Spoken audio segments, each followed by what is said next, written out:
Coulomb's law says that the force between these two stationary charges, 2-point stationary charges, is directly proportional to the magnitude of product of magnitude of the charges and inversely proportional to the square of distance between them. If the distance between these two charges is greater than the size of the charges, then we can consider these charges are a point charges. Simply, ಇವೆರಡು charges ಮಧ್ಯೆ ಇರತಕ್ಕಂಥ distance ಏನಾದರೂ ಈ charge size ಗಿನ ಬಹಳ ಜಾಸ್ತಿ ಇತ್ತಂದ್ರೆ distance, ಅವಾಗ charge ನಾವು ಪಾಯಿಂಟ್ ಚಾರ್ಜ್ ಅಂತ ಕನ್ಸಿಡರ್ ಮಾಡಬಹುದು. ನೆನಪಿರಲಿ. Two things we remember here. The Coulomb's law is applicable for a point stationary charges. That is the first point we have to remember. The second point, this force is always acting along the center of the line which is passes through the center of these two charges. The direction of force is always acting along the line joining the two charges. So it may be attractive or it may be repulsive force. ಇದು ಎರಡನೇ point. ಮೊದಲನೇದು coulombs ಲಾ point stationery charges ಗೆ ನಾವು apply ಮಾಡಬಹುದು. ಎರಡನೇದು ಈ Coulomb force ಅನ್ನೋದೇನಿದೆಯಲ್ಲ, ಇದರ direction ಯಾವಾಗಲೂ ಅವೆರಡು ಚಾರ್ಜಸ್ ಅನ್ನ ಮುಖಾಂತರ ಹಾದು ಹೋಗ್ತಕ್ಕಂಥ ಲೈನ್ ಏನಿರ್ತೈತಲ್ಲ, ಸೆಂಟರ್ ಟು ಸೆಂಟರ್ ಒಂದು ಲೈನ್ ಅನ್ನ ಡ್ರಾ ಮಾಡಿದ್ರೆ ಆ ಲೈನ್ ಮೇಲ್ಗಡೆ ಫೋರ್ಸ್ ದ ಡೈರೆಕ್ಷನ್ ಇರ್ತೈತಿ ಅಂತ ಹೇಳ್ತೀವಿ. So when we remove this proportional constant, we get F is equal to K Q1 Q2 divided by R square. So this is equation number 1, where K is proportional constant or electrostatic force constant. Electrostatic force constant. So the value of this K is depends on the two things. One is the nature of the medium between these two charges. So ಹಾಗಾದ್ರೆ ನಾವು ಈ proportional to constant ಅನ್ನು ತೆಗೆದುಕೊಂಡ್ರೆ K ಬರ್ತೈತಿ. ನೆನಪಿರಲಿ, ಈ K ಗೆ ನಾವು ಏನಂತ ಕರೀತೀವಿ? ಎಲೆಕ್ಟ್ರೋಸ್ಟಾಟಿಕ್ ಫೋರ್ಸ್ ಕಾನ್ಸ್ಟಂಟ್ ಅಂತ ನಾವು ಕರೀತೀವಿ. Electrostatic force constant. So ಹಾಗಾದ್ರೆ the value of this electrostatic force constant is depends on the two things. One is the nature of the medium. Nature of medium between the charges.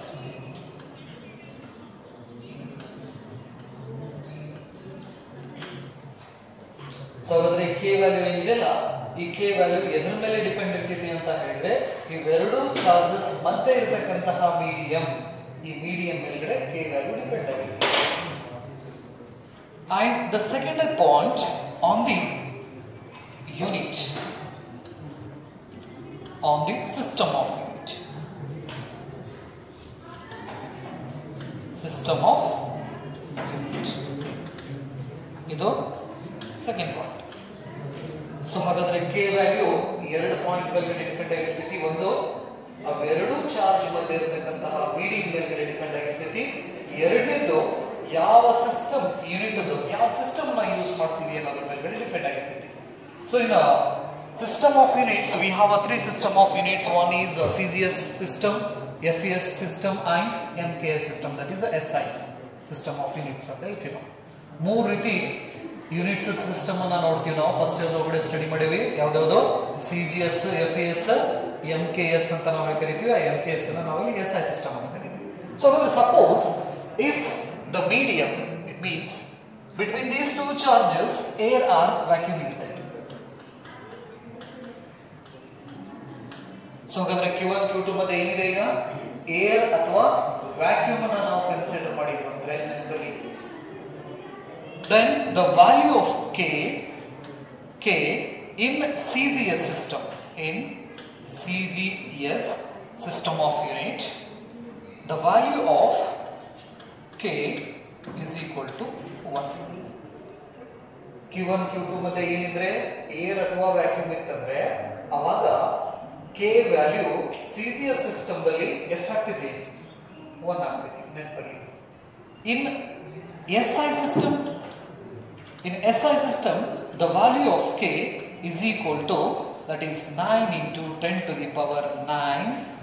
The unit of this K is Newton meter square per coulomb square. So ಇದನ್ನ ನಾವು ಏನು ಬರೀತೀವಿ? K value that is equal to 1 divided by 4 pi epsilon naught ಅಂತ ನಾವು ಕರೀತೀವಿ. So ಹಾಗಾದ್ರೆ 4 pi epsilon naught value that is equal to 9 into 10 to the power 9.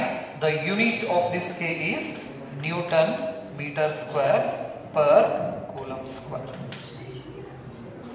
So in a SI system the value of K is 1 by 4 pi epsilon naught and its value is 9 into 10 to the power 9. In CGS system K is equal to 1. ಯಾವಾಗಿದು? When the medium between the Q1 and Q2 is air or vacuum. ಆ Q1 ಮತ್ತು Q2 ಮಧ್ಯೆ air ಅಥವಾ vacuum ಏನಾದರೂ ಇತ್ತಂದ್ರೆ ಅವಾಗ CGS system ಒಳಗಡೆ K ವ್ಯಾಲ್ಯೂನ ನಾವು 1 ಅಂತ ತಗೋತೀವಿ. ಅದೇ ಈ SI ಸಿಸ್ಟಮ್ ಗೆ ಬಂದ್ರೆ 9 into 10 to the power 9 ಅಂತ ನಾವು ವ್ಯಾಲ್ಯೂನ ತಗೋತೀವಿ. Is it clear? Right. So we substitute this value in equation number 1. Equation 1 becomes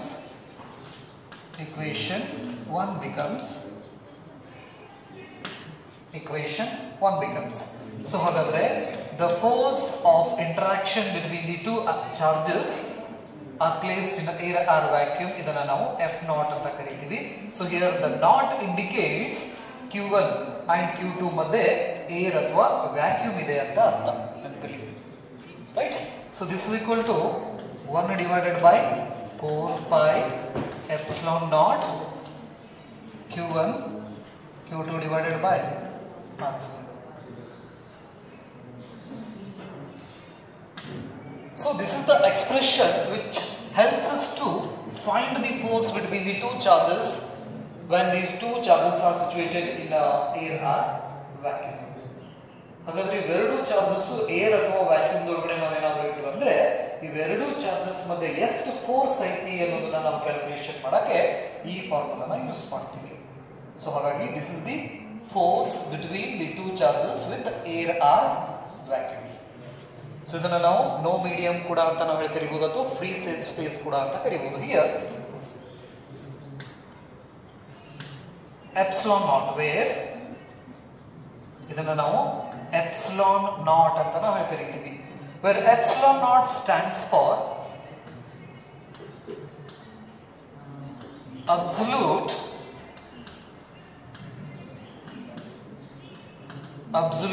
permittivity of free space. Absolute permittivity of free space ಅಂತ ನಾವು ಕರಿತೀವಿ. ಇಲ್ಲಿ ನಾವು ಅಬ್ಸಲ್ಯೂಟ್ ವರ್ಡ್ ಅನ್ನ ಯೂಸ್ ಮಾಡಬಹುದು, ಯೂಸ್ ಮಾಡದೇನೂ ಇರಬಹುದು, ಬಟ್ ಗೊತ್ತಿರಲಿ ನಿಮಗೆ. ಅದನ್ನ ನಾವು ಪರ್ಮಿಟಿವಿಟಿ ಆಫ್ ಫ್ರೀ ಸ್ಪೇಸ್ ಅಂತ ನಾವು ಪ್ರೊನೌನ್ಸ್ ಮಾಡ್ತೀವಿ. But it's absolute permittivity of free space epsilon naught.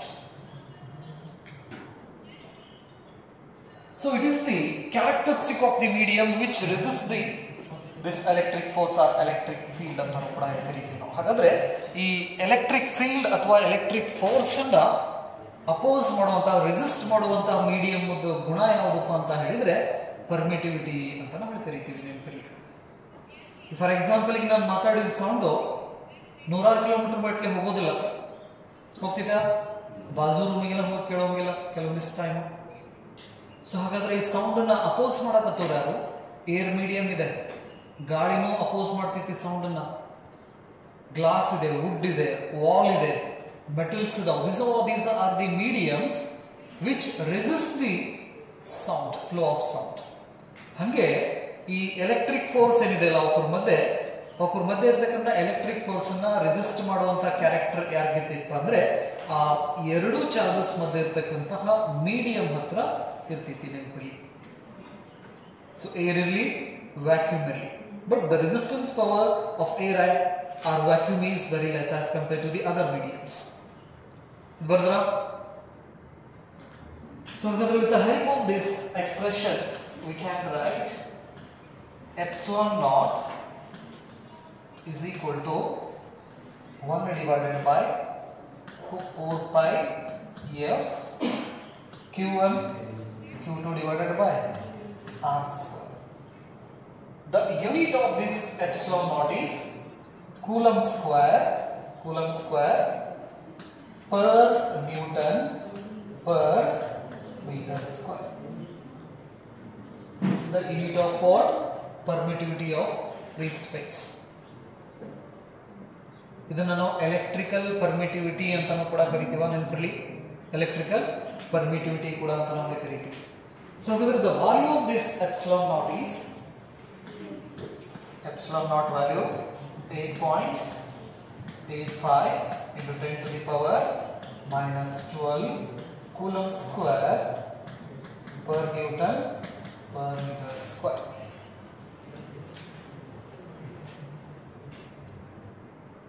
And its dimensional equation, the dimensional equation of epsilon naught is equal to m to the power minus 1 l to the power minus 3 t to the power 4 a to the power 2. Check ಮಾಡಿರ್ತಾನೆ. minus 1 minus 3 plus 4 plus 2 is the dimensional equation of this electrical permittivity. So ಇದು complete ಬರೆದ್ರೆ ಇದಕ್ಕೆ ನಾವು dimensional equation ಅಂತ ಕರೀತೀವಿ, ನೆನಪಿರಲಿ. ಈ dimension equations ಈ ಕಡೆ ಹೀಗಿದ್ರಲ್ಲಿಂದ ರೈಟ್ ಸೈಡ್ ಪಾರ್ಟ್ ಅಂತ ನಾವು ಕರಿತೀವಲ್ಲ. ಸೊ ಈ ರೈಟ್ ಸೈಡ್ ಪಾರ್ಟ್ ಅನ್ನು ಅಷ್ಟೇ ಬರೆದ್ರೆ ನಾವು ಡೈಮೆನ್ಷನಲ್ ಫಾರ್ಮುಲಾ ಅಂತ ಕರಿತೀವಿ, ನೆನಪಿರಲಿ. Dimensional equation and dimensional formula complete ನಾವು ಕ್ವಾಂಟಿಟಿ ಜೊತೆ ಬರೆದ್ರೆ ಇದನ್ನ ನಾವು ಡೈಮೆನ್ಷನಲ್ ಇಕ್ವೇಶನ್ ಅಂತ ಹೇಳ್ತೀವಿ. ಜಸ್ಟ್ ಅದರ ಡೈಮೆನ್ಷನ್ಸ್ ಅಷ್ಟೇ ಬರೆದ್ರೆ ನಾವು ಅದನ್ನ ಡೈಮೆನ್ಷನಲ್ ಫಾರ್ಮುಲಾ ಅಂತ ಹೇಳ್ತೀವಿ. ಕಾಂಪಿಟೇಟಿವ್ ಒಳಗಡೆ ಇದರ ಮೇಲ್ಗಡೆನೋ ಕ್ವಶನ್ ಬಂದಿತ್ತು, ನೆನಪಲ್ಲಿ. ಅವ್ರು ಕೇಳಿರೋದು dimensional equation, most of the students tick ಮಾಡಿರೋದು ಡೈಮೆನ್ಷನಲ್ ಫಾರ್ಮುಲಾ. ಹಾಗಾಗಿ ಡಿಫರೆನ್ಸ್ ಗೊತ್ತಿರಬೇಕು ಡೈಮೆನ್ಷನಲ್ ಇಕ್ವೇಶನ್ ಮತ್ತು ಡೈಮೆನ್ಷನಲ್ ಫಾರ್ಮುಲಾ. ಬರೋದ್ರ? ಸೊ ಹಾಗಾದ್ರೆ this is the expression of force between the two charges in free space.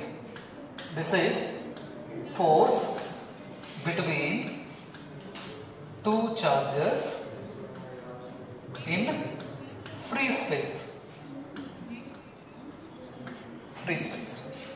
Suppose ಒಂದು ವೇಳೆ ಇವೆರಡು ಚಾರ್ಜಸ್ ಮಧ್ಯೆ ನಾವೇನಾದರೂ ಮೀಡಿಯಂ ಅನ್ನ ಪ್ಲೇಸ್ ಮಾಡಿದ್ರೆ,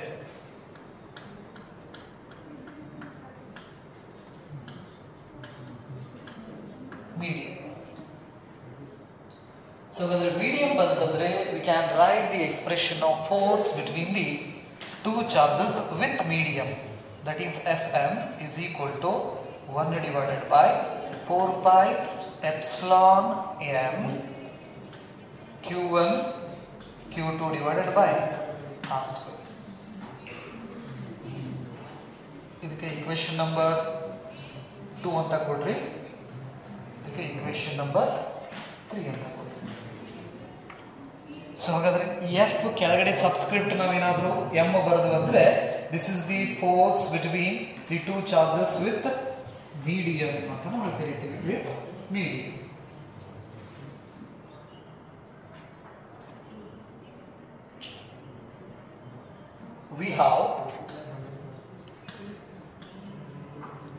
we have the ratio of this epsilon m stands for what? That is absolute permittivity of medium. ಈ epsilon m ಏನಿದೆ ಅಲ್ಲ, ಇದನ್ನ ನಾವು ಏನಂತ ಕರಿತೀವಿ? absolute permittivity of medium. Absolute permittivity of medium. When we get the ratio of this absolute permittivity of medium to the absolute permittivity of free space, we get a relative permittivity. ನಾವು absolute permittivity of medium, absolute permittivity of free space ಅವೆರಡೂ ರೇಷಿಯೋನ ನಾವು ತೆಗೆದಿವಿ ಅಂದ್ರೆ ನಮ್ಗೆ relative permittivity ಸಿಗ್ತೈತಿ. ನೆನಪಿಲ್ಲಿ ಆ relative ಪರ್ಮಿಟಿವಿಟಿನ ನಾವು epsilon R ಇಂದ represent ಮಾಡ್ತೀವಿ ಅಥವಾ ಇದನ್ನ ನಾವು ಕೆ ದಿಂದ ರಿಪ್ರೆಸೆಂಟ್ ಮಾಡ್ತೀವಿ. ಸೊ ಹಾಗಾದ್ರೆ ಎಪ್ಸಿಲಾನ್ ಆರ್ ಅನ್ನ ನಾವು ರಿಲೇಟಿವ್ ಪರ್ಮಿಟಿವಿಟಿ ಅಂತ ನಾವು ಹೇಳಿ ಕರಿತೀವಿ.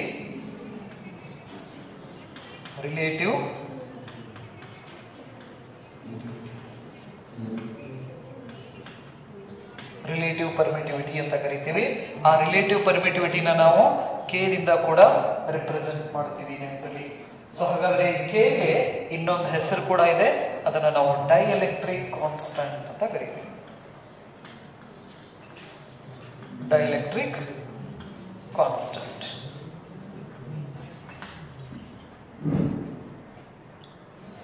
ಸೊ ಹಾಗಾದ್ರೆ ರಿಲೇಟಿವ್ ಪರ್ಮಿಟಿವಿಟಿ ನಾವು ಡಿಫೈನ್ ಮಾಡ್ಕೋಬಹುದು ಅಥವಾ ಡೈಎಲೆಕ್ಟ್ರಿಕ್ ಕಾನ್ಸ್ಟಂಟ್ ಅನ್ನ ನಾವು ಏನ್ ಮಾಡ್ಕೋಬಹುದು, ಡಿಫೈನ್ ಮಾಡ್ಕೋಬಹುದು with the help of this expression. So define relative permittivity or dielectric constant. It is the ratio of absolute permittivity of medium to the absolute permittivity of free space.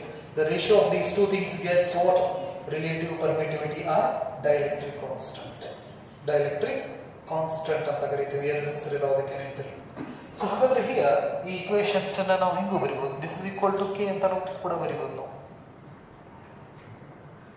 ಈ equation ಪ್ರಕಾರ epsilon M is equal to epsilon naught into epsilon R ಬರೀಬಹುದಾ? Epsilon naught into epsilon R. So ಹಾಗಾದ್ರೆ equation 3 becomes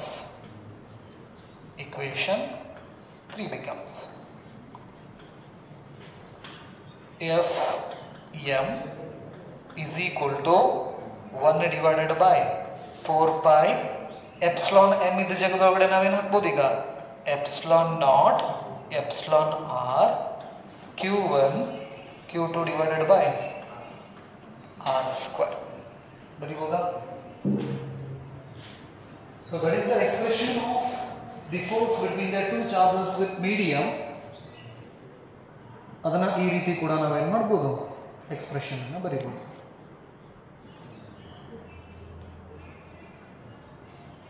epsilon R ಅಂದ್ರೆ ನಾವು dielectric constant ಕೂಡ ಅಂತ ನಾವು ಕರೀತೀವಿ. Different mediums are having different dielectric constant. So here this expression Fm is equal to 1 divided by epsilon r ನ ಹೊರಗಡೆ ತೆಗಿತೀನಿ ನಾನು. 1 divided by ಏನು ಹೊಡಿತೀನಿ? 1 divided by 4 pi epsilon naught q1 q2 divided by r square. So ಹಾಗಾದ್ರೆ 1 by 4 pi epsilon naught q1 q2 divided by r square is nothing but what? f naught. ಬರೀಬಹುದಾ? ಇದರ ಬದಲಿ ನಾವು ಏನು ಬರೀಬಹುದು? f naught divided by epsilon r ಬರೀಬಹುದಲ್ಲ? ಹಾಗಾದ್ರೆ ಈ epsilon r ಬದಲಿನ k ಅಂತ substitute ಮಾಡಿದ್ರೆ we get the relation between the force between two charges with medium and without medium divided by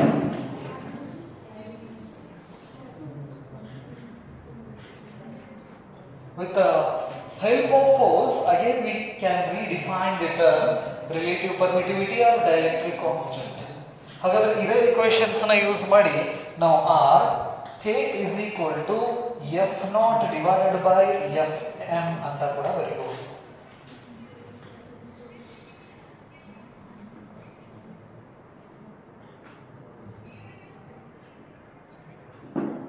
ಹಾಗಾದ್ರೆ fm f naught ಇದೇ ಈಕ್ವೇಷನ್ಸ್ ನ use ಮಾಡಿ f naught is equal to k into fm.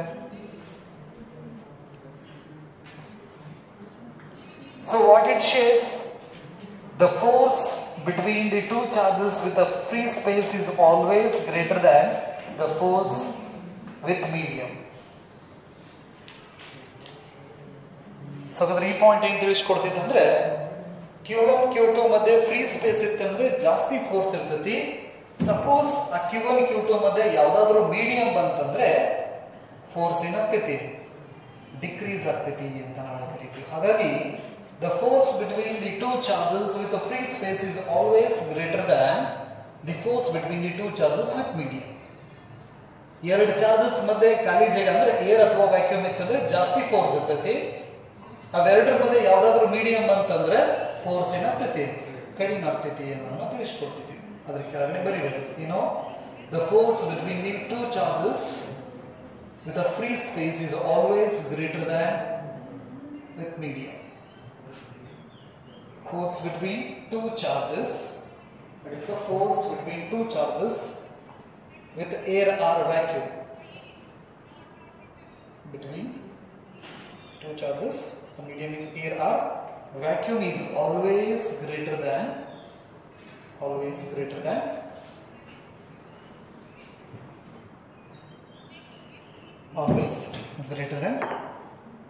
with medium.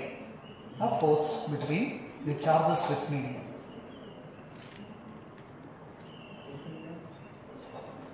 Greater than force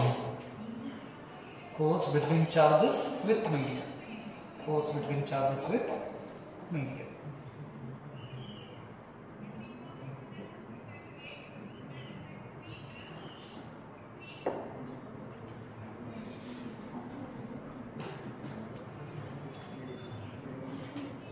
so ಇದರಲ್ಲಿ ಏನಾದರೂ doubts ಇದ್ರೆ ಕೇಳಬಹುದು.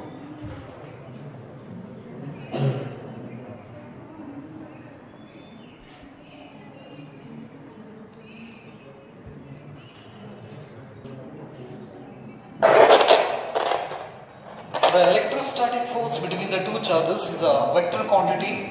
Therefore, we have to write this Coulomb's law in vector form. The next heading is vector form of Coulomb's law.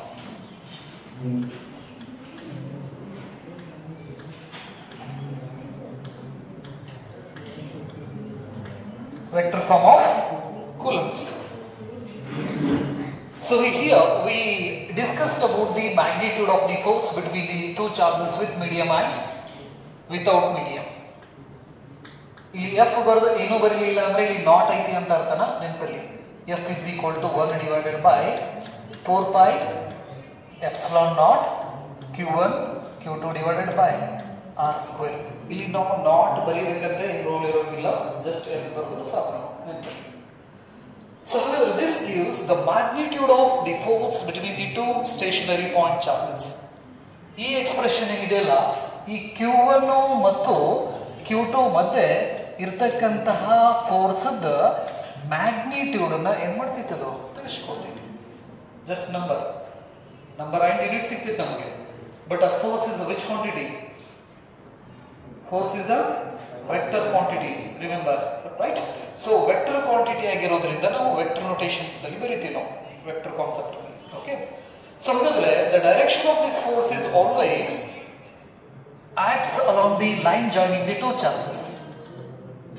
ಈ force ಯಾವಾಗಲೂ ಇವೆರಡೂ charges ಮುಖಾಂತರ ಆದಂತಹ line ಮೇಲ್ಗಡೆ ಫೋರ್ಸ್ ಡೈರೆಕ್ಷನ್ ಇರ್ತಿದೆ. ನೆನಪಿರಲಿ, ಅದು ಅಟ್ರಾಕ್ಟಿವ್ ಫೋರ್ಸ್ ಇರ್ಬೋದು, ರಿಪಲ್ಸಿವ್ ಫೋರ್ಸ್ ಇರ್ಬೋದು. ಸೊ ಹಾಗಾಗಿ ನಾವು ಈ ಕೂಲಂಬ್ ಫೋರ್ಸ್ ನಾವು ಸೆಂಟ್ರಲ್ ಫೋರ್ಸ್ ಕೂಡ ಅಂತ ನಾವು ಕರಿತೀವಿ.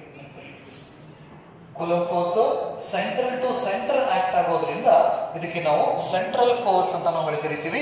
ಯಾವ್ದಾವ್ದು ಸೆಂಟ್ರಲ್ ಫೋರ್ಸ್ ಇದಾವಲ್ಲ ಅವಷ್ಟು ಕನ್ಸರ್ವೇಟಿವ್ ಫೋರ್ಸ್. ಸೊ ಹಾಗಾದ್ರೆ ಕೂಲಂಬ್ಸ್ ಲಾದಲ್ಲಿ 4 ಪಾಯಿಂಟ್ಸ್ ಅನ್ನ ನಾವೇನ್ ಮಾಡ್ಬೇಕು, ನೆನ್ಪಿಟ್ಕೋಬೇಕು. ನೆನ್ಪಿರ್ಲಿ, ಕೂಲಂಬ್ಸ್ ಲಾ ಅಂತಂದ್ರೆ Coulomb force is always between the two stationary point charges, first point, and the distance between the 2 point charges must be greater than 10 to the power minus 15 meter, and Coulomb force is a central force and Coulomb force is a conservative force. So ಹಾಗಾಗಿ electrostatic force ಅನ್ನು ಕೂಡ ನಾವು ಎಂತ ಹೇಳ್ತೀವಿ, central force ಅಂತ ಕರಿತೀವಿ, conservative force ಅಂತ ನಾವು ಕರಿತೀವಿ. ನೆನಪಿರಲಿ, ಅಂದ್ರೆ ಯಾವ force object centre to centre ಒಂದು ಲೈನ್ ನ ಡ್ರಾ ಮಾಡಿದ್ರೆ ಆ ಲೈನ್ ಮೇಲ್ಗಡೆನೆ ಫೋರ್ಸ್ ಡೈರೆಕ್ಷನ್ ಏನಾದರೂ ಬರಕತ್ತು ಅಂದ್ರೆ ಅಂತ ಫೋರ್ಸ್ ಅನ್ನ ನಾವು ಸೆಂಟ್ರಲ್ ಫೋರ್ಸ್ ಅಂತ ಕರಿತೀವಿ. ಸೆಂಟ್ರಲ್ ಫೋರ್ಸಸ್ ಯಾವಾಗಲೂ ಕನ್ಸರ್ವೇಟಿವ್ ಫೋರ್ಸ್ ಆಗಿರ್ತೈತಿ. ಕನ್ಸರ್ವೇಟಿವ್ ಫೋರ್ಸ್ ಅಂದ್ರೆ it's not depend on the path, it's depends on initial and final positions. ಇವನ್ನೆಲ್ಲ ಫಸ್ಟ್ ಇಯರ್ ಒಳಗಡೆ ನಾವು ಸ್ಟಡಿ ಮಾಡ್ತೀವಿ, conservative and non conservative forces, right? ಸರಿ, ಇಲ್ಲಿ ಬರೋಣ. Vector form of Coulomb force. So we can write this Coulomb's law in different ways. We can write with the unit vectors, we can write with a full vector, we can write with the position vectors. ಹಾಗಾದ್ರೆ ಈ Coulomb's ಲಾನ ನಾವು unit vector ದಲ್ಲಿನೂ ಬರೀಬಹುದು, full vector ದಲ್ಲಿನೂ ಬರೀಬಹುದು, position vector ದಲ್ಲಿನೂ ಕೂಡ ನಾವು ಬರೀಬಹುದು. ವೆಕ್ಟರ್ದ ಐಡಿಯಾ ಇದೆ ನಮಗೆ ಏನಪ್ಪ, ಜನರಲ್ ಎಕ್ಸ್ಪ್ರೆಷನ್ ಈ ರೀತಿ ಬರೋದಂದ್ರೆ ನಾವು ಇದಕ್ಕೆ ಫುಲ್ ವೆಕ್ಟರ್ ಅಂತ ಕರಿತೀವಿ. ಏನಾದ್ರೂ ಒಂದು ಕ್ವಾಂಟಿಟಿದ ಸಿಂಬಲ್ ಬರೋದು ಅದರ ಮೇಲ್ಗಡೆ ಏರೋ ಮಾರ್ಕ್ ಅನ್ನು ಹಾಕಿದ್ರೆ ಇದೇನದು ಫುಲ್ ವೆಕ್ಟರ್ ಅಂತ ನಾವು ಕರಿತೀವಿ. So this full vector is having a two terms, one is magnitude and another one is direction. ಇದು ಮ್ಯಾಗ್ನಿಟ್ಯೂಡ್ ಅನ್ನ ಕೊಟ್ರೆ ಇದು ಡೈರೆಕ್ಷನ್ಸ್ ಅನ್ನ ಕೊಡ್ತೈತಿ. ಇದರ ಹೆಸರನ್ನ ನಾವು ಯೂನಿಟ್ ವೆಕ್ಟರ್ ಅಂತ ಕರಿತೀವಿ. ನೆನಪಲ್ಲಿ ಇದನ್ನ ಫಸ್ಟ್ ಇಯರ್ ವೆಕ್ಟರ್ ಕಾನ್ಸೆಪ್ಟ್ ಅನ್ನ ಹೇಳಬೇಕಾದ್ರೆ ಹೇಳಿರ್ತಾರ, ನೀವು ಕೂಡ ಕಲ್ತಿರಿ ಅಂತ ಅನ್ಕೋತೀನಿ ನಾವು. Okay, right. ಸೊ ಹಾಗಾದ್ರೆ full vector, magnitude of vector and unit vector ನೆನಪಿಟ್ಕೊಳ್ಳಿ. ಸೊ ಹಾಗಾದ್ರೆ let's consider the two charges Q1 and Q2. ಎರಡು ಪಾಸಿಟಿವ್ ಚಾರ್ಜ್ ಇದಾವಪ್ಪ ಅಂತ ಹೇಳಿದ್ರೆ ಇವ್ರ ಮಧ್ಯೆ ಯಾವ ಫೋರ್ಸ್ ಬರ್ತೈತಿ? ಯಾವ ಫೋರ್ಸ್ ಬರ್ತೈತಿ? ಪಾಸಿಟಿವ್ ಇದೆ, ಇದು ಪಾಸಿಟಿವ್ ಇದೆ, ರಿಪಲ್ಸಿವ್ ಫೋರ್ಸ್, ರೈಟ್. ಸೊ ಹಾಗಾದ್ರೆ Q1 Q2 ನ ಈ ಡೈರೆಕ್ಷನ್ಸ್ ನಲ್ಲಿ ಏನ್ ಮಾಡ್ತಾ ಇರ್ತೈತಿ? ರಿಪಲ್ ಮಾಡ್ತಾ ಇರ್ತೈತಿ. ಸೊ ಹಾಗಾದ್ರೆ ಇದನ್ನ ಹೆಂಗ್ ಬರೀತೀವಿ ನಾವು? ಫೋರ್ಸ್ ಆನ್, ಯಾವ ಚಾರ್ಜ್ ಮೇಲ್ಗಡೆ ಫೋರ್ಸ್ ಬೀಳ್ತಾ ಇದೆ? Q2 ಮೇಲ್ಗಡೆ ಬೀಳ್ತಾ ಇದೆ. ಯಾರು ಹಾಕಾಕತ್ತಾರ ಫೋರ್ಸ್ ನ? Q1 ಹಾಕಾಕತ್ತೈತಿ. ಹಾಗಾಗಿ ಇದನ್ನ ಬರಿಬೇಕಾದ್ರೆ 2-1 ಅಂತ ನಾವು ಹೇಳಿ ಬರೀತೀವಿ. F21 is nothing but what? Force on Q2 due to Q1. Force on Q2 due to Q1. Q2 ಮೇಲ್ಗಡೆ ಫೋರ್ಸ್ ಬೀಳಕತ್ತೈತಿ, Q1 ಫೋರ್ಸ್ ಹಾಕಕತ್ತೈತಿ ಅಂತ ಅರ್ಥ. ಓಕೆ, ನೆಕ್ಸ್ಟ್ Q2 ಸುಮ್ಮನೆ ಕುಂದಿರ್ತೈತ, ಅದು ಕೂಡ ಏನ್ ಮಾಡ್ತೈತಿ? Q1 ಮೇಲ್ಗಡೆ ಫೋರ್ಸ್ ಆಗ್ತೈತಿ. ಇದನ್ನ ಹೆಂಗ್ ಬರೀತೀರಾ? F12 vector. ಇದನ್ನ ಓದ್ಬೇಕಾದ್ರೆ force on Q1 due to Q2.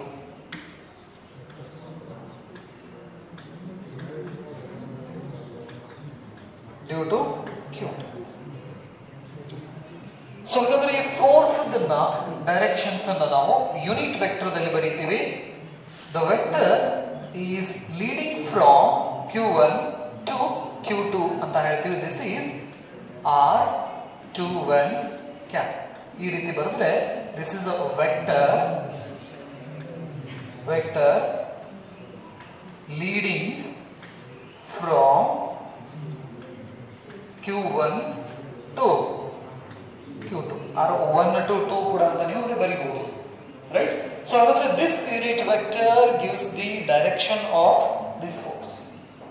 2-1 ಅಂತ ಡೈರೆಕ್ಷನ್ಸ್ ಅನ್ನ ತೋರಿಸ್ತಕ್ಕಂತಹ ಯೂನಿಟ್ ವೆಕ್ಟರ್ ಯಾವುದು? R21 ಕ್ಯಾಪ್ ಅಂತ ನಾವು ಕರಿತೀವಿ ಇದಕ್ಕೆ. ನೆಕ್ಸ್ಟ್ F12 ಡೈರೆಕ್ಷನ್ಸ್ ಅನ್ನ ತಿಳಿಸ್ತಕ್ಕಂತಹ ಯೂನಿಟ್ ವೆಕ್ಟರ್ R12 ಕ್ಯಾಪ್. ಇದನ್ನ ಹೆಂಗ್ ಗೊತ್ತೀರಾ? Vector leading from 2 to Q2 to Q1 ಬರ್ಕೋಬೇಕಾ ಇದನ್ನ? So vector leading from Q2 to Q1 ಅಥವಾ 2 to 1 ಕೂಡ ಅಂತ ನಾವು ಹೇಳ್ಬೋದು.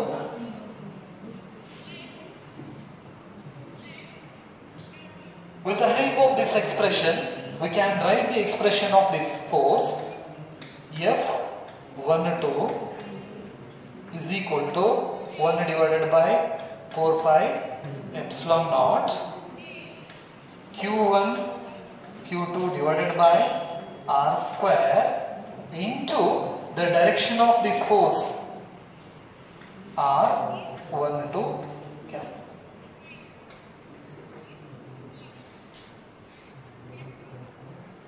ಇದು ಒಂದು ವೆಕ್ಟರ್ ಫಾರ್ಮ್ ಆಫ್ ಕೂಲಂಬ್ಸ್ ಅಂತ ಹೇಳ್ತೀವಲ್ಲ, ಈ ರೀತಿ ಬರೀಬಹುದು. ನೆಕ್ಸ್ಟ್ ಈ ಫೋರ್ಸ್ ಎಕ್ಸ್ಪ್ರೆಷನ್ ಅನ್ನು ಹೆಂಗೆ ಬರೀತೀರಾ? F21 is equal to 1 divided by 4 pi epsilon naught q1 q2 divided by r square into r21. Okay. So these are the expression of Coulomb's law in terms of unit vectors. So ಹಾಗಾದ್ರೆ ಇದು ಯಾವ vector ನ use ಮಾಡಿ ಬರ್ತೀರಾ ಇಲ್ಲಿ? Unit vectors ನ use ಮಾಡಿ Coulomb's law ನ ಬರ್ತೀರಾ. These two are the vector form of what? Coulomb's law.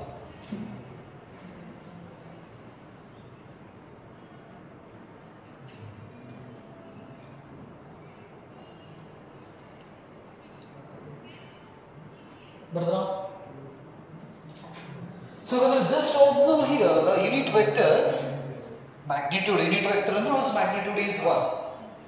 The magnitude, equal magnitude is there, but opposite direction is there. So ಹಾಗಾಗಿ ನಾವೇನು ಬರೀಬಹುದು? R21 vector, that is unit vector ಅಲ್ಲ, unit vector is equal to R12 cap negative sign. ಬರೀಬಹುದು. ಎರಡರದು magnitude same ಇದೆ. Unit vector ಆಗಿರೋದ್ರಿಂದ ಎರಡರದು magnitude ಎಷ್ಟು? 1. But direction ಏನಿದಾವು?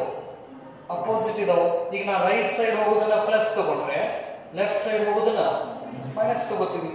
So ಹಾಗಾದ್ರೆ 1 2 ಲೆಫ್ಟ್ ಸೈಡ್ ಹೋಗ್ತಾ ಇದೆ, ನೆಗೆಟಿವ್ ಸೈನ್ ತಗೋತೀನಿ. 2 1 ರೈಟ್ ಸೈಡ್ ಹೋಗ್ತಾ ಇದೆ, ಪಾಸಿಟಿವ್ ತಗೋತೀನಿ ನಾನು. ಸೊ ಹಾಗಾಗಿ ಮ್ಯಾಗ್ನಿಟ್ಯೂಡ್ ಈಕ್ವಲ್ ಇದೆ, ಜಸ್ಟ್ ಡೈರೆಕ್ಷನ್ ಅಷ್ಟೇ ಏನಿದಾವು ಅಪೋಸಿಟ್ ಇದೆ. ಹಾಗಾಗಿ ನಾವೇನು ಬರಿಬಹುದು? R21 is equal to minus R12 ಅರ ಬರಿಬಹುದು, ಅಥವಾ R12 cap is equal to minus R21 cap ಬರಿಬಹುದಾ? That negative sign indicates what? The direction is opposite, but both the vectors are having equal magnitude, opposite direction. This negative sign indicates opposite direction. So ಹಾಗಾದ್ರೆ ಈ ಮೊದಲನೇ equations ದಲ್ಲಿ ನಾನು ಇದನ್ನ substitute ಮಾಡಿದ್ರೆ ಇದಕ್ಕೆ equation 1 ಅಂತ ಕೊಡ್ರಿ, ಇದು equation 2. Vector form of Coulomb's law ಅಂತ ಕೇಳಿದ್ರಪ್ಪ ಅಂದ್ರೆ ಇವೆರಡರಲ್ಲಿ ಯಾವ್ದನ್ನಾದ್ರೂ ಬರೀರಿ. ನೆನಪಿರಲಿ, ಬರದ ಮೇಲ್ಗಡೆ ಇಲ್ಲಿ ಇರ್ತಕ್ಕಂತಹ ಪ್ರತಿಯೊಂದು ಟರ್ಮ್ಸ್ ಅದು ಎಕ್ಸ್ಪ್ಲನೇಷನ್ ಕೊಡಬೇಕು. What is this? F12 means a force on Q1 due to Q2. Next, what is this? Permittivity of free space. Permittivity of free space. Q1 and Q2 are a point stationary charges, and R is the distance between the charges. Next, R12 is the unit vector which gives the direction of this F12. So ನಷ್ಟು ಕೆಳಗೆ ಬರೀಬೇಕಾ? ನೆನಪಿರಲಿ, just ಈ expression ಬರೆದ್ರೆ 1 marks. ಅವನಷ್ಟು terms ನ explain ಮಾಡಿದ್ರೆ plus 1 marks ಇರ್ತೈತಿ. Maximum ಇದನ್ನ 2 ಮಾರ್ಕ್ಸ್ ಕೇಳ್ತಾರೆ. ಹಿಂದೆಲ್ಲ ಕೇಳಿದಾರೆ. Right the vector form of Coulomb's law. Next, so ಹಾಗಾದ್ರೆ equation 1 becomes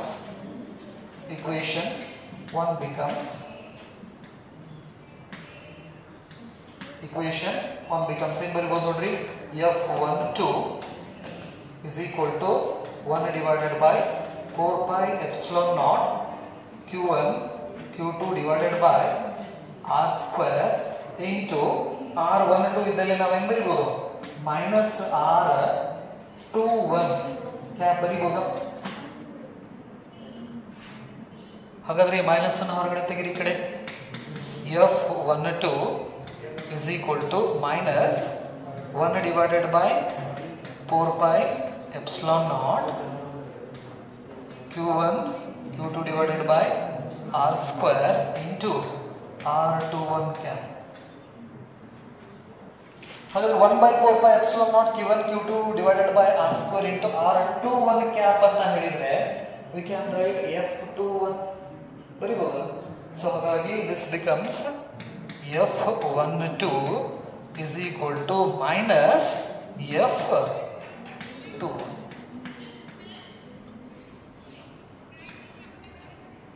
So this relation gives that a force on both the charges remains same but in opposite direction. So the magnitude of force on each charges in these situations will be remains constant, will not change, but the direction is opposite. Direction ಅಷ್ಟೇ opposite ಇರ್ತೈತಿ ನೆನಪಿರಲಿ. For example ಇದು ಬರೆದ್ರ from this we can say the Coulomb's law obeys Newton's third law of motion. Every action there is equal and opposite reaction. So ಹಾಗಾದ್ರೆ ಈ equations ಇಂದ ನಾವೇನ್ ಹೇಳ್ಬೋದು, coulombs ಲಾ ನ್ಯೂಟನ್ನ ಮೂರನೇ ನಿಯಮನ ಒಬೇ ಮಾಡ್ತೈತಿ. ಅಂದ್ರೆ Q1 ಚಾರ್ಜ್ Q2 ಮೇಲ್ಗಡೆ 10 ನ್ಯೂಟನ್ ಫೋರ್ಸ್ ಹಾಕ್ತಂದ್ರೆ Q2 ಚಾರ್ಜ್ Q1 ಮೇಲ್ಗಡೆನೋ 10 ನ್ಯೂಟನ್ ಫೋರ್ಸ್ ಅನ್ನ ಹಾಕ್ತೈತಿ. ಬಟ್ ಡೈರೆಕ್ಷನ್ ಅಷ್ಟೇ ಅಪೋಸಿಟ್ ಡೈರೆಕ್ಷನ್ಸ್ ನಲ್ಲಿ ಇರ್ತೈತಿ ನೆನಪಲ್ಲಿ. ಈ ಈಕ್ವೇಷನ್ ಬರೋದು ಕೆಳಗಡೆ ಹೆಂಗ್ ಬರ್ವಿ, a Coulomb's law obeys Newton's third law of motion. Newton's third law of motion.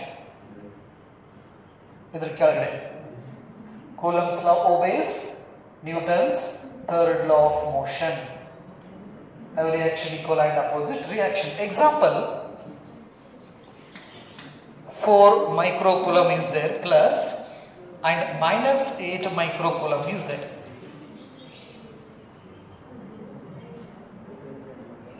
ಎರಡು ಚಾರ್ಜಸ್ ಇದೆ, ಹೌದಾ?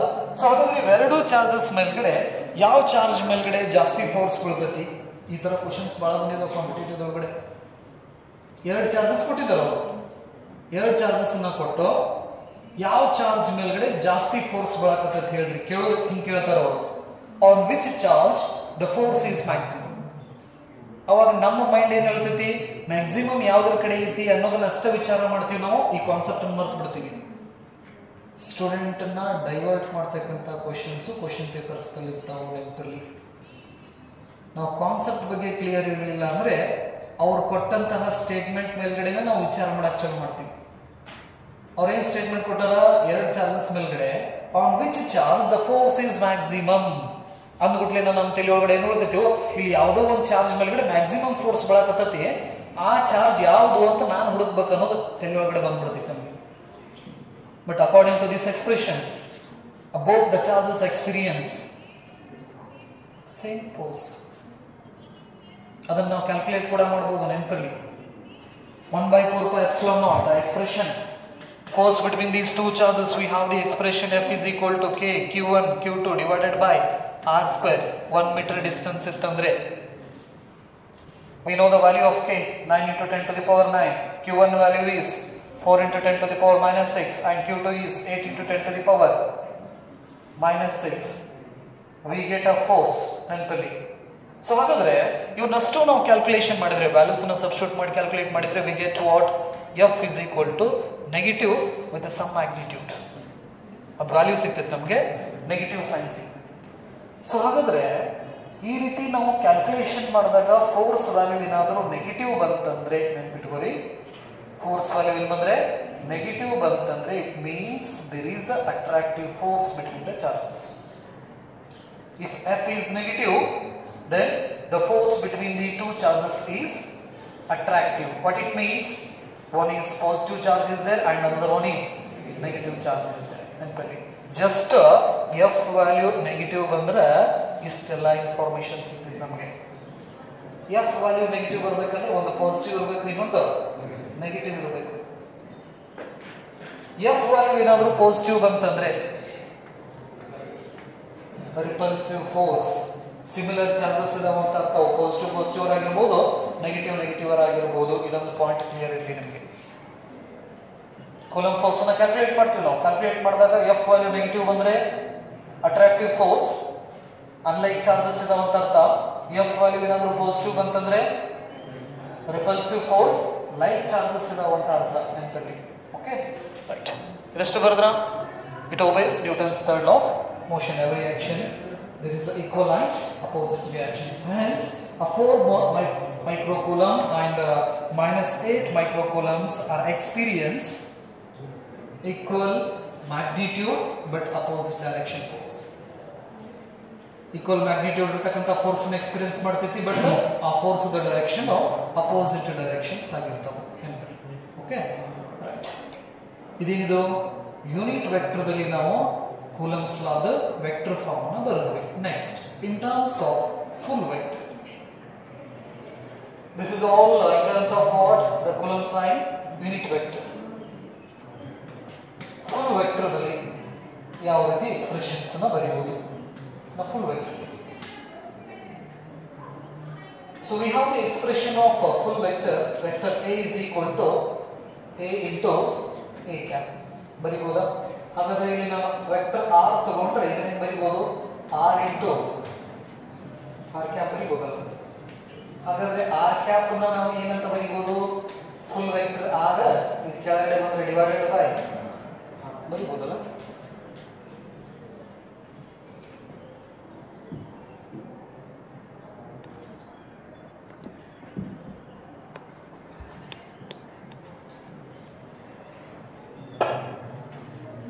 ಹಾಗಾದ್ರೆ ಇದನ್ನ R12 ಯೂನಿಟ್ ವೆಕ್ಟರ್ಸ್ ಈ ಎಕ್ಸ್ಪ್ರೆಷನ್ಸ್ ನ ಯೂಸ್ ಮಾಡ್ಕೋತೇನೆ ಈಗ. R12 cap is equal to ಏನು ಬರಿಬೋದು? R12 cap is equal to R12 full vector divided by R12 ಅರ ಬರೀಲಿ ಮ್ಯಾಗ್ನಿಟ್ಯೂಡ್ ಇರೋದ್ರಿಂದ ಜಸ್ಟ್ R ಬರೆದ್ರು ನಡೀತೈತಿ ನೆನಪಲ್ಲಿ. ಫಸ್ಟ್ R ತಗೋತೀನಿ ನಾನು. R12 ಬರೀಬಹುದು ಅಥವಾ ಬಿಡಬಹುದು ಇಲ್ಲಿ ಮ್ಯಾಗ್ನಿಟ್ಯೂಡ್ ಇರೋದ್ರಿಂದ. ಬಟ್ ಇವೆರಡಕ್ಕೂ ಕಂಪಲ್ಸರಿ ಬರೀಬೇಕಾ? ಫುಲ್ ವೆಕ್ಟರ್ ಮತ್ತು ಯೂನಿಟ್ ವೆಕ್ಟರ್ಗೆ ಏನ್ ಬರೀಬೇಕು? ಡೈರೆಕ್ಷನ್ ಇರಬೇಕು, ಎಲ್ಲಿಂದ ಎಲ್ಲಿಗೆ ಅಂತ ಹೇಳಿ ನೆನಪಲ್ಲಿ. ಇದು ಮ್ಯಾಗ್ನಿಟ್ಯೂಡ್ ಅಷ್ಟೇ ಆಗಿರೋದ್ರಿಂದ ಇಲ್ಲಿ ನೀವು ಬರೀಬಹುದು, ಬರಿದೇನು ಬಿಡಬಹುದು ನೆನಪಲ್ಲಿ, ಪ್ರಾಬ್ಲಮ್ ಇಲ್ಲ. ಬಟ್ ಇಲ್ಲಿ ನಂಬರ್ 1 2 ಐತಂದ್ರೆ ಇದಕ್ಕೂ ಏನಿದೆ ನಂಬರ್ 1 2 ಅದರದ್ದು ಡಿಸ್ಟೆನ್ಸ್. ನೆಕ್ಸ್ಟ್ R21 ಹೆಂಗ್ ಬರೀತೀರಾ? This is equal to R21 full vector divided by R. Using this equation 1 becomes unit ವೆಕ್ಟರ್ದಲ್ಲಿ ಬರ್ದಿದ್ರಲ್ಲ ಅದರೊಳಗಡೆ equation 1 ಅನ್ನ ಕನ್ಸಿಡರ್ ಮಾಡ್ರಿ. equation 1 full vector F12 full vector is equal to 1 divided by 4 pi epsilon naught q1 q2 divided by r square into R12 cap ಇದ್ದಲ್ಲಿ ನಾ ಏನು ಬರೀಬಹುದು ಈಗ? R12 full vector divided by R ಬರೀಬಹುದಾ? So ಹಾಗಾದ್ರೆ R to the power 1 ಏನೂ ಇಲ್ಲ ಅಂದ್ರೆ ಇಲ್ಲಿ R ಸ್ಕ್ವೇರ್ ಇದೆ, ಇಲ್ಲಿ R to the power 1 ಇದೆ, ಏನಾಗ್ತಿತ್ತದು? F12 full vector is equal to 1 divided by 4 pi epsilon naught q1 q2 divided by r cube. Then purely r cube into R12 full vector. This is another vector form of Coulomb's law in terms of full vector. Then purely ಇಲ್ಲಿ unit vector ಐತಿ ನೆನಪಲ್ಲಿ, ಇಲ್ಲಿ ಜಾಸ್ತಿ students confuse ಆಗೋದ. Unit vector ಇತ್ತಂದ್ರೆ R square ಇರ್ತೈತಿ, full vector ಬಂತಪ್ಪ ಅಂತ ಹೇಳಿದ್ರೆ R ಕ್ಯೂಬ್ ಇರ್ತೈತಿ. This is in terms of what? Full vector. So ಹಾಗಾದ್ರೆ ಇದು F12 ಆಯ್ತು. F21 ಹೆಂಗ್ ಬರೀತೀರಾ? Is equal to 1 divided by 4 pi epsilon naught q1 q2 divided by r cube into R21. ಇಲ್ಲಿ ಏನು ಬರಬೇಕು? Full vector cap. ಇಲ್ಲಿ ಕ್ಯೂಬ್ ಇದೆ ಅಂದ್ರೆ ಏನು ಬರಬೇಕು? ಫುಲ್ ವೆಕ್ಟರ್ ಬರಬೇಕು ನೆನಪಲ್ಲಿ. ಇದನ್ನ ಲಕ್ಷ್ಯ ಕೊಡಬೇಕಾ? Small things makes a big mistake ನೆನಪಲ್ಲಿ. ಕಾಂಪಿಟೇಟಿವ್ ಒಳಗಡೆ ಪ್ರತಿಯೊಂದು ಪಾಯಿಂಟ್ ನಾವು ಲಕ್ಷ್ಯ ಕೊಡಬೇಕು. ನೀವು ನೀಟ್ JEE NDA ಎಕ್ಸಾಮ್ಸ್ ಮಾಡಬೇಕಂದ್ರೆ ಸ್ವಲ್ಪ ವಿಚಾರ ಮಾಡೋ ಶಕ್ತಿ, ಅಬ್ಸರ್ವೇಷನ್ ಮಾಡೋದನ್ನ ಇಂಪ್ರೂವ್ ಮಾಡಲೇಬೇಕು. ಸಣ್ಣ ಸಣ್ಣ ಪಾಯಿಂಟ್ಸ್ ಯಾವುದೂ ನೆಗ್ಲೆಕ್ಟ್ ಮಾಡೋಂಗಿಲ್ಲ. ಅವ್ರು R ಕ್ಯೂಬ್ ಕೊಟ್ಟರಂದ್ರೆ ನಾವು ಓದೋದಷ್ಟೇ ಏನ್ ಮಾಡಿರ್ತೀವಿ? R ಸ್ಕ್ವೇರ್ ಓದ್ಬಿಟ್ಟಿರ್ತೀವಿ ಕೂಲಂಬ್ಸ್ ಲಾನ. ಅಲ್ಲಿ R ಕ್ಯೂಬ್ ಬಂದತ್ತಂದ್ರೆ ತಪ್ಪು ಕೊಟ್ಟಾರ ಅವರು, ಕ್ವಶನ್ಸ್ ನನಗೆ ಗ್ರೇಸ್ ಇದ್ದದ ಅಂತ ಬಂದ್ಬಿಡ್ತೀವಿ ನಾವು. ಬಟ್ ಈ ಕೂಲಂಬ್ಸ್ ಲೈನ್ ಇದೆಯಲ್ಲ ಇದನ್ನ ಯೂನಿಟ್ ವೆಕ್ಟರ್ದಲ್ಲಿ ಬರಿಬೋದು, ನೆಕ್ಸ್ಟ್ ಫುಲ್ ವೆಕ್ಟರ್ದಲ್ಲಿ ಬರಿಬೋದು, ಇನ್ನೊಂದಿದೆ ಪೊಸಿಷನ್ ವೆಕ್ಟರ್ ಅಂತ ಹೇಳ್ತೀವಿ, ಅದರಲ್ಲಿ ಕೂಡ ನಾವು ಬರಿಬೋದು ನೆನಪಲ್ಲಿ. ಇವೆರಡು ಏನದು 4 ಎಕ್ಸ್ಪ್ರೆಷನ್ ಸಿಕ್ಕಿಗ ನಮಗೆ ವೆಕ್ಟರ್ ಫಾರ್ಮ್ ದಲ್ಲಿ. ಇನ್ನು 2 ಎಕ್ಸ್ಪ್ರೆಷನ್ಸ್ ಇದಾವೆ ನೆನಪಲ್ಲಿ in terms of position vector. ಇವನ್ನೇ ನಾವು ನಂಬರ್ ಹಾಕೋದಾದ್ರೆ ಇಲ್ಲಿ ಏನ್ ಬರಿಬೋದು? ನಂಬರ್ ಅನ್ನ 1 2 ಬರಿಬೋದಾ? ನೆಕ್ಸ್ಟ್ ಇಲ್ಲಿ ನಂಬರ್ ಅನ್ನ 2 1 ಒಂದಷ್ಟೇ ಕನ್ಸಿಡರ್ ಮಾಡ್ಕೋತೀನಿ. ಇಲ್ಲಿ 2 1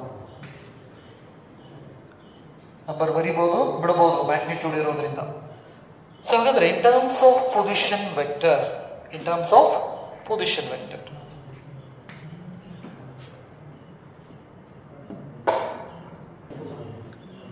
a Coulomb's law in terms of position vector.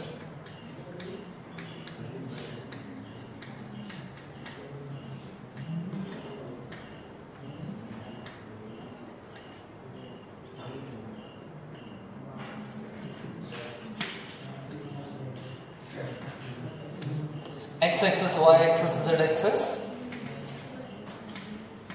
This is the origin.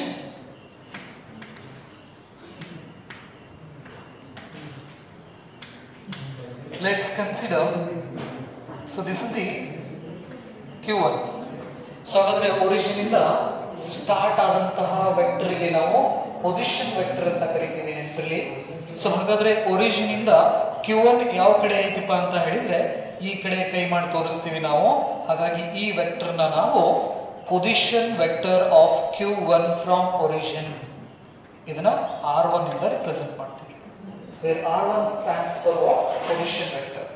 ಯಾವ ವೆಕ್ಟರ್ origin ಇಂದ ಸ್ಟಾರ್ಟ್ ಆಗ್ತಿತ್ತಲ್ಲ ಅದನ್ನ ನಾವೇನಂತ ಕರಿತೀವಿ? Position vector of Q1. Next, consider another charge. This is Q2. Origin ಇಂದ Q2 ಎಲ್ಲಿ ಐತಪ್ಪ ಅಂದ್ರೆ ಹಿಂಗ ಕೈ ಮಾಡಿ ತೋರಿಸ್ತೀವಿ ನಾವು. ಸೊ ಹಾಗಾದ್ರೆ ಇದನ್ನ ನಾವೇನಂತ ಕರಿತೀವಿ? Position vector of Q2. Q1 ಇದು Q2.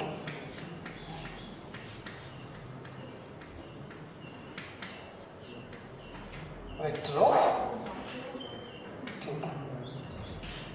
ಸೊ ಹಾಗಾದ್ರೆ ಇವಕ್ಕೂರ ಮಧ್ಯೆ ಡಿಸ್ಟೆನ್ಸ್ ಜಾಸ್ತಿ ಇರೋದ್ರಿಂದ Q1 Q2 ನ ನಾವು ಪಾಯಿಂಟ್ ಚಾರ್ಜಸ್ ಅಂತ ಕನ್ಸಿಡರ್ ಮಾಡ್ಕೋತೀವಿ ನೆನಪಲ್ಲಿ. ಸೊ ಹಾಗಾದ್ರೆ the force of interaction between these two Q1 and Q2 charges, ಎರಡು ಪಾಸಿಟಿವ್ ಅಂತ ತಗೊಂಡ್ರೆ ಇದರ ಮೇಲ್ಗಡೆ ಒಂದು ಫೋರ್ಸ್ ಈ ಡೈರೆಕ್ಷನ್ ಗೆ ಬೀಳ್ತೈತಿ and that is F21. Next ಇದರ ಮೇಲ್ಗಡೆ F12. so force on Q2 due to Q1, force on Q1 due to Q2. next unit vectors, ಇದರದ್ದು ಯೂನಿಟ್ ವೆಕ್ಟರ್ ನ ನಾವು ಈ ರೀತಿ ಬರೀತೀವಿ R21 ಕ್ಯಾಪ್. ಯೂನಿಟ್ ವೆಕ್ಟರ್ ಇವು. ಫುಲ್ ವೆಕ್ಟರ್ ಬರೆಯೋದಾದ್ರೆ R21 full vector.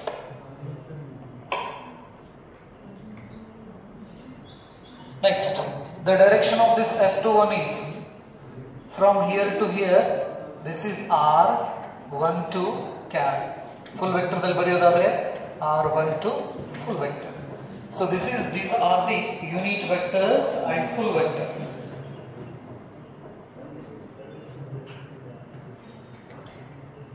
So I consider R1 and R21 two vectors. ಎರಡು vectors ಅನ್ನ ಕನ್ಸಿಡರ್ ಮಾಡ್ತೀನಿ ನಾನು. ಒಂದೇದು R1 vector, next R21 vector ಅದರದ್ದು ಫುಲ್ ವೆಕ್ಟರ್ ಈ ಡೈರೆಕ್ಷನ್ ಇದೆ. ಈ ಡೈರೆಕ್ಷನ್ ಇರೋದು ಯಾವುದು? R21 full vector. With the help of triangular law of vector addition, first year ಒಳಗಡೆ ನಾವು vector additions ಬಗ್ಗೆ ನಾವು ಸ್ಟಡಿ ಮಾಡಿದ್ವಿ. We have three laws: triangular law of vector addition, parallelogram law of vector addition and polygon law of vector addition. So ಹಾಗಾದ್ರೆ triangular law of vector addition says that when we consider the two vectors in a same order, the result of these two vectors is the initial to final position of these two vectors. The other or third side of the triangle gives the resultant of the two given vectors in the same order. ಇವೆರಡು same ದಲ್ಲಿ ಇರೋದ್ರಿಂದ ಇವೆರಡು vectors result ನಮಗೆ ಏನು ಬರ್ತೈತಿ? Initial to final. ಅದಕ್ಕೆ ನಾವು resultant vector ಅಂತ ಕರಿತೀವಿ. ಹಾಗಾದ್ರೆ ಇಲ್ಲಿ ಒಂದು ವೆಕ್ಟರ್ ಇದೆ, ಇಲ್ಲೊಂದು ವೆಕ್ಟರ್ ಇದೆ, ಇವೆರಡು ವೆಕ್ಟರ್ ರಿಸಲ್ಟ್ ಇದಲ್ಲ. This is R2 vector. ಹಾಗಾದ್ರೆ ನಾವು ಈ ರೀತಿ ಬರೀತೇವೆ ನಾವು resultant vector is equal to vector A plus vector B. ಬರ್ದಿದ್ದು ನೆನಪೈತಾ ಇದು ಫಸ್ಟ್ ಇಯರ್ದಲ್ಲಿ? ಹಾಗಾದ್ರೆ ಈ ಎಕ್ಸ್ಪ್ರೆಷನ್ ಪ್ರಕಾರ ರಿಸಲ್ಟೆಂಟ್ ವೆಕ್ಟರ್ ಅಂದ್ರೆ R2 vector is equal to r1 vector plus r21 full vector. ಹಾಗಾದ್ರೆ r21 full vector is equal to, ಇದನ್ನ ಇಲ್ಲೇ ಬಿಟ್ಟರೆ ಈ ಕಡೆ ಬಂದ್ರೆ r2 vector minus r1 vector ಬರೀಬಹುದಾ? ಹಾಗಾದ್ರೆ ಈಗ ನಾವು ಅಲ್ಲಿ ಇಕ್ವೇಷನ್ಸ್ ಇದೆ. We have the expression of f21 is equal to 1 divided by 4 pi epsilon naught q1 q2 divided by, ಆಮೇಲೆ ಬರೀತೀನಿ ಈಗ r21 full vector ಇದೆ ಇಲ್ಲಿ r21 q. ಸೊ ಹಾಗಾದ್ರೆ ಈ ಎಕ್ಸ್ಪ್ರೆಷನ್ ಹೆಂಗೆ ಬರೀಬಹುದು? This is equal to 1 divided by 4 pi epsilon naught q1 q2 divided by r21 the magnitude of these vectors. ಅದನ್ನ ಹೆಂಗೆ ಬರೀಬಹುದು ಅಂದ್ರೆ modulus r2 vector minus r1 vector modulus raised to 3 into r2 vector minus r1 vector. So this is the expression of Coulomb's law in terms of position vector. ಈ ರೀತಿ ಬರೆದ್ರೆ ಇದು position vector ದಲ್ಲಿ ಬರೆದಂಗೆ coulombs ಲಾ ನೆನಪಲ್ಲಿ unit vector, full vector, position vector. So ಹಾಗಾದ್ರೆ ಇದನ್ನೇ ನಾವು f12 ಹೆಂಗೆ ಬರೀಬಹುದು? f12 is equal to 1 divided by 4 pi epsilon naught q1 q2 divided by r1 vector minus r2 vector q into r1 full vector minus r2 full vector. ಇಲ್ಲಿ ನೀವು bracket ಹಾಕಿ ನಡೀತಿದೆ, ಇಲ್ಲಿ modulus ಹಾಕಬೇಕಾ? It means what? Only we can take the magnitude of this one. ಇಲ್ಲಿ direction ತಗೊಳ್ಳೋದಿಲ್ಲ, just magnitude ಅನ್ನು ತಗೊಂಡು ಅದರದ್ದು ಕ್ಯೂಬ್ ಮಾಡ್ತೀವಿ. This is another form of what? Coulomb's law. So ಹಾಗಾದ್ರೆ ಟೋಟಲ್ ಎಷ್ಟು ಎಕ್ಸ್ಪ್ರೆಷನ್ ಬಂದು ನಮಗೆ ವೆಕ್ಟರ್ ಫಾರ್ಮ್ ದಲ್ಲಿ? 6 ಎಕ್ಸ್ಪ್ರೆಷನ್ಸ್ ಬಂದು ನೆನಪಲ್ಲಿ. ಎರಡು ಯೂನಿಟ್ ವೆಕ್ಟರ್ಸ್ ದಲ್ಲಿ 2 ಎಕ್ಸ್ಪ್ರೆಷನ್ಸ್ ಇದಾವೆ, ಫುಲ್ ವೆಕ್ಟರ್ ದಲ್ಲಿ 2 ಎಕ್ಸ್ಪ್ರೆಷನ್ಸ್, ಪೊಸಿಷನ್ ವೆಕ್ಟರ್ ದಲ್ಲಿ 2 ಎಕ್ಸ್ಪ್ರೆಷನ್ಸ್. ಟೋಟಲ್ 6 ಎಕ್ಸ್ಪ್ರೆಷನ್ಸ್ ಇದಾವೆ. 6 ಎಕ್ಸ್ಪ್ರೆಷನ್ಸ್ ನಲ್ಲಿ ಯಾವುದಾದ್ರೂ ಎಕ್ಸ್ಪ್ರೆಷನ್ಸ್ ನೀವು ಬರೀಬಹುದು. Vector form of Coulomb's law ಅಂತ ಕೇಳಿದಿರುತ್ತೆ.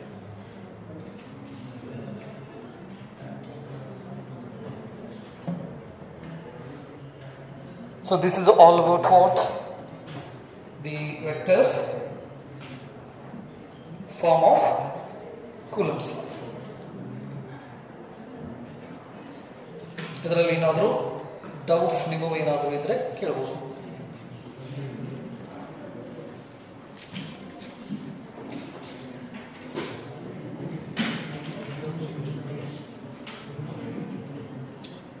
ನೋಟ್ ಕೂಲಂಬ್ಸ್ ಲಾ ಬಗ್ಗೆ ಒಂದು 2-3 ಪಾಯಿಂಟ್ಸ್ ಬರ್ಕೊಂಡ್ಬಿಡ್ರಿ. ನೋಟ್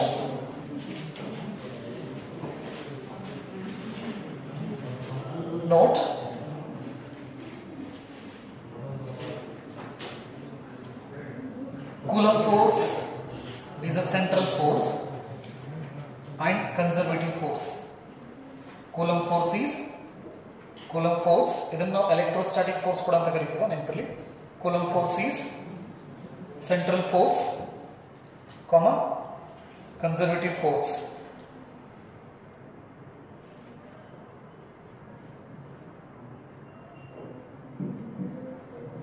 ಬರಲ್ಲ ಒಂದು ಪಾಯಿಂಟು. ನೆಕ್ಸ್ಟ್ ಎರಡನೇ point, we have the unit of charge is coulomb.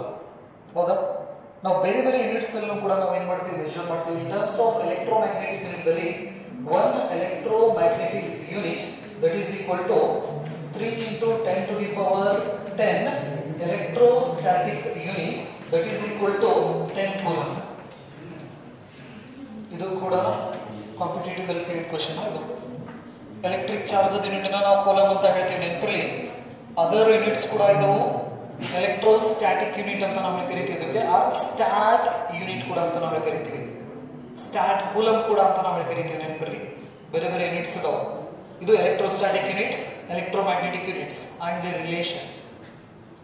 ಈ ರಿಲೇಷನ್ ನಮ್ಗೆ ಗೊತ್ತಿರಲಿ. Next the force between electron and proton. So ಹಾಗಾದ್ರೆ ಇವೆರಡರ ಮಧ್ಯೆ ಒಂದು ಪಾಸಿಟಿವ್ ಇದೆ ಒಂದು ನೆಗೆಟಿವ್ ಇದೆ ಅಂದ್ರೆ ಇವ್ರ ಮಧ್ಯೆ ಎಲೆಕ್ಟ್ರೋಸ್ಟಾಟಿಕ್ ಫೋರ್ಸ್ ಇದೆ, ಇವೆರಡರ ಹತ್ರ ಮಾಸ್ ಇದೆ ಅಂದ್ರೆ ಗ್ರಾವಿಟೇಷನಲ್ ಫೋರ್ಸ್ ಕೂಡ ಇದೆ. ನೆನಪಲ್ಲಿ ಎಲೆಕ್ಟ್ರಾನ್ ಪ್ರೋಟಾನ್ ಹತ್ರ ಚಾರ್ಜ್ ಇರೋದ್ರಿಂದ ಕೂಲಂಬ್ ಫೋರ್ಸ್ ಇರ್ತೈತಿ, ಗ್ರಾವಿಟೇಷನಲ್ ಫೋರ್ಸ್ ಇರ್ತೈತಿ. ನೆನಪಲ್ಲಿ ಅವನ್ನ ನಾವು ಕ್ಯಾಲ್ಕುಲೇಟ್ ಮಾಡಿ ಅವಕ್ಕರದ ರೇಷಿಯೋಸ್ ಅನ್ನ ನಾವು ತೆಗೆದ್ರೆ the ratio of FE divided by FG is equal to 2.4 into 10 to the power 39. ಇದೊಂದು ಬರ್ಕೋರಿ ರಿಲೇಷನ್. ಎಲೆಕ್ಟ್ರಾನ್ ಮತ್ತು ಪ್ರೋಟಾನ್ ಮಧ್ಯೆ ಕೂಲಂಬ್ ಫೋರ್ಸ್ ಇರ್ತೈತಿ, ಗ್ರಾವಿಟೇಷನಲ್ ಫೋರ್ಸ್ ಇರ್ತೈತಿ. ಹಾಗಾದ್ರೆ ಅವರ ಮಧ್ಯೆ ಇರತಕ್ಕಂತ relation FE divided by FG is equal to 2.4 into 10 to the power 39. ಇನ್ನ proton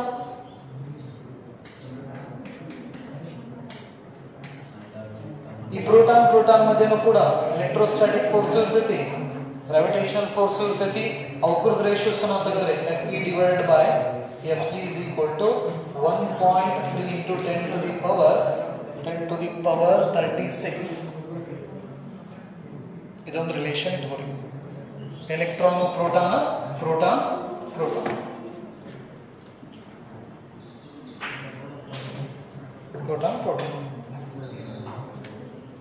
So I stop here. We will see next class. Thank you.